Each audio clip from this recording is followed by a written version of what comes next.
Hi, this is Annie Grace, and today I am answering readers' questions, and I have a great question.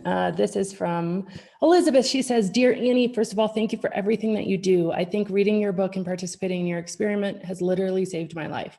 I don't know if this is the correct way to submit a question, but I wanted to try.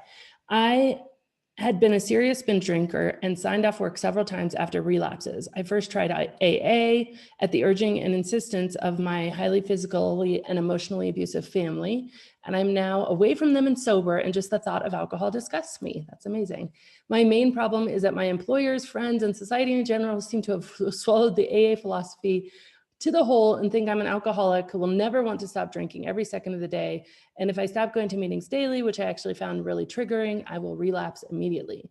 Accepting the label of alcoholic and coming to believe the same thing myself previously seemed to lock me into this depressive spiral of self-hatred, take away any hope that things would get better, and make me feel like a flawed and labeled individual. Do you have any advice on how to get away from the label of alcoholic with all of its connotations, both in my own head and in the view of those around me?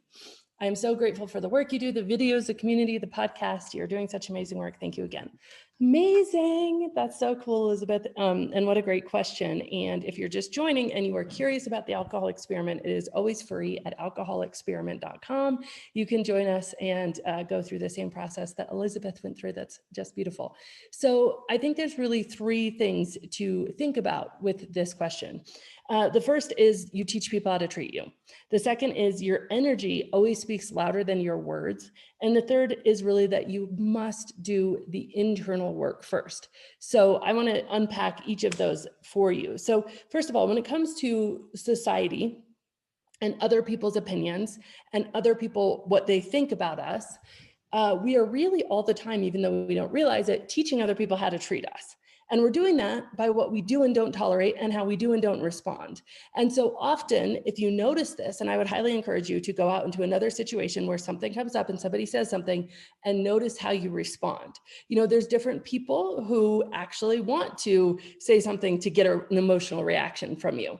And if you respond emotionally, they're going to double down and say it more. There's other people who, you know, want to feel in a superior position. Like there's so many people in the world that just they're you know, bent on fixing other people. Ask me how I know. I was one of these people with my family, my friends, my husband for a very long time, just all about the fixing. Like I didn't even see a person. I just saw somebody as a project. And that was super destructive to my relationships. But guess what?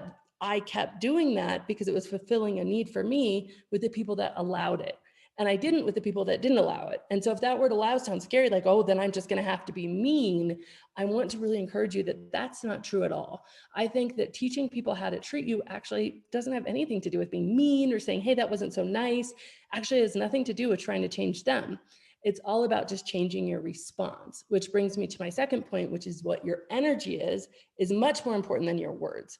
And often when we feel fear, like if they say, hey, well, I mean, you're just one drink away from a relapse, and you are like, get mad or get defensive or all of these things, you've actually created a feedback loop in some way for whatever that is and said, yeah, like this is the conversation we're having, right? Whereas if somebody says, yeah, you're just one drink away from a relapse, and you diffuse it, maybe with humor, or you ignore it, and by the way, you stay away from something like defensiveness, you're not pulling against their energy. You're not pulling against. And humans, we just like to get in there and tussle a little bit, right? And so we like to argue. And so if you say something like, yeah, maybe at one point, but not anymore, they're going to be like, huh, that's interesting. I remember hearing some education for kids on if they were being bullied. And so if the bully would say something like, oh, well, you're just so short, the kid was trained to say, yeah, so? And it was so interesting to watch these interactions because the person who wasn't getting the reaction they wanted was like, it really diffused them. Oh, well, you're just so weird looking. Oh, yeah, I am kind of weird looking. So? And that energy of just so like, oh, well, of course you're an alcoholic. You always have been. Like, yeah, maybe I was, but I feel great now. So I don't think I have a problem. I don't know, maybe. just kind of that lightness, that sort of energy really diffuses these sorts of things. And so I think your energy is so important. Now, if you sort of pick up the trigger and you're all of a sudden on the other side of this tug of war and you start to get into it and defend yourself and explain, no, I'm not an alcoholic. And this is why it's not even used in the medical community anymore. Nobody's really an alcoholic. Actually, it's a destructive term. And all of this stuff Annie Grace taught me, all of a sudden you've engaged and put more energy into that interaction. Whereas if you're just like, oh, I don't know, I don't see myself that way, but if you do, that's all right. What are they going to do? Like, there's nothing else to do. And I will also tell you that people very much need to put other people in a box to help them not feel threatened and to help them feel like, oh, I understand the world. So when I stopped drinking and I would come into certain situations and they would be like, hey, I remember this happened even really recently. My husband and I don't remember where we were, but we had sat at a table with a couple we did not know at all. And it was interesting because all the drinks came around. I ordered iced tea like I normally do. And Brian ordered water with lemon. And the couple said, oh, are you guys not drinking? And we're like, no, we don't drink. And they're like, oh, really? Not even at all? Not like a little bit? Like you just don't drink? And we're like, no. And they kept asking for a reason. And the reason that they kept asking for a reason is because they want to be able to put you into a box so that they can understand their own experience. So if they can put me into a box of, oh, she had a problem, then I can say about my own experience, oh, well, I don't. If she can put me into a box like, oh, she's pregnant, then I can say, oh, well, I'm not. So it's okay for me. But because for most drinkers, although we don't want to admit it while we're drinking, there's a little trigger, there's a little whisper in our head saying, hey, this might not be the best possible thing. This might not be the thing that your highest self wants you to do. There's some sort of issue here. This little trigger is always running. This little conversation is always happening. This like little quiet voice is always just kind of trying to nudge us in the right direction. And it's painful when we keep drinking to have that cognitive dissonance, the internal fight between what we want to be doing, what part of us wants to be doing, which is probably drinking a bit less, and what the other part of us wants to be doing, which is probably drinking a bit more. And so when someone comes into our experience and we're like, wait, you just don't drink? We have a very hard time making sense of that in a way that quiets that little voice. In fact, that little voice that says, hey, well, they don't drink, like, why do you have to drink all the time? Like, obviously, people who don't have problems or whatever, aren't alcoholics, don't drink all the time. Then that voice can even get louder.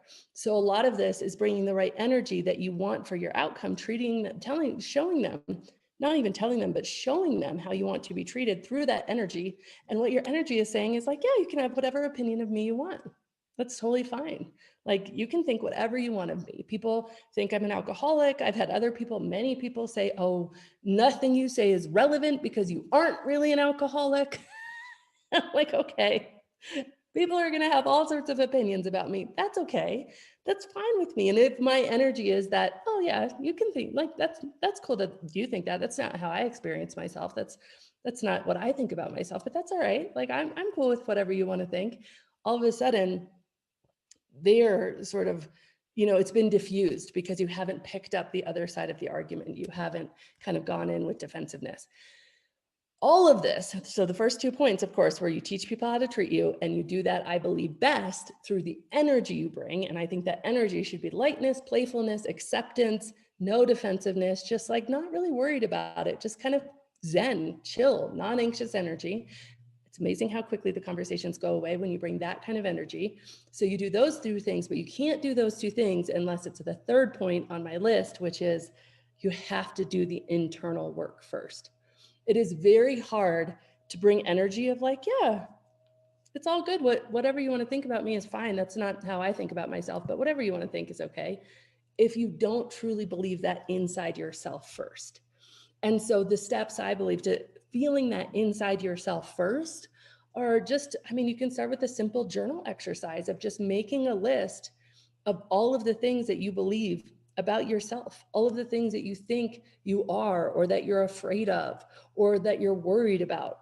And when you work through all of those things, when you see it all on paper, And then you go through a little bit of a process of questioning, is this really true? And by the way, does it serve me? Is this what I want in my life? Is this how I want to be thinking about myself? And then you start the practice of, when you hear those thoughts that you don't want to be thinking, proactively replace them with thoughts that you absolutely believe, that you, not just like toxic positivity, like, yes, I'm a success, this is great, but things that you absolutely believe that you do want to be thinking.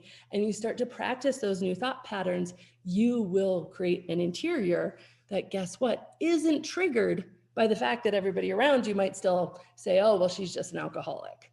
And the truth is that if that interior is there, then you're not even going to be worried about it enough to like ask a question, because it just is a non-issue for you. And when it becomes a non-issue for you, it is incredible, because you bring the energy that it's a non-issue. You bring the energy of like, yeah, you can think whatever I want, but this is what I think about myself. I just think I don't drink anymore, and I'm happy about it, certainly. Then they have been taught how to treat you, and that they're not going to get the rise or reaction out of you. And you're not going to just go in the box that they've created for you just for the sake of making them more comfortable. So I hope that all makes sense. Just to recap, you teach people how to treat you. I believe that the best way to teach other people how to treat you is through your energy and not your words. And I believe the best energy is light and accepting, non-defensive, not anxious, and realizing that, hey, whatever anybody thinks about you, you don't have to think about yourself. And in order to do that effectively, you really do need to do the internal work of practicing the thoughts that you believe that you can think about yourself that help to get you to that really better, free place. So I hope that helps. This is a beautiful question. I'm super proud of you that you are like doing this, that you're living your best life. And I think it's a wonderful question. So thank you so much. And again, if anybody wants to join the Alcohol Experiment, it is always free at alcoholexperiment.com. We would love to see you inside. It's 30 days. It is incredible, life-changing. And thank you again.